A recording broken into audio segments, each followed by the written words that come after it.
തലയോലപ്പറമ്പ് മിഠായിക്കുന്നം പാടത്തുകാവ് ദേവീക്ഷേത്രത്തിൽ നടന്ന പൊങ്കാല മഹോത്സവം ഭക്തിസാന്ദ്രമായി.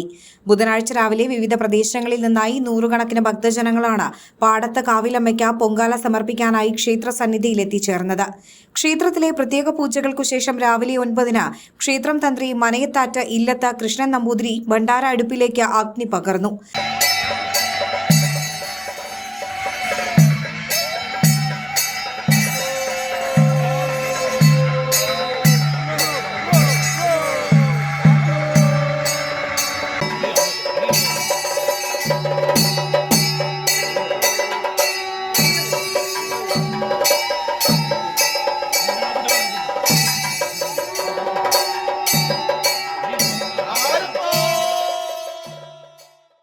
ക്ഷേത്രം മേൽശാന്തി പൂനം ഉണ്ണികൃഷ്ണൻ നമ്പൂതിരി, വെലിമാം കോവിൽ ഇല്ലത്ത് വാസുദേവൻ നമ്പൂതിരി എന്നിവർ ചടങ്ങുകൾക്ക് മുഖ്യ കാർമ്മികത്വം വഹിച്ചു.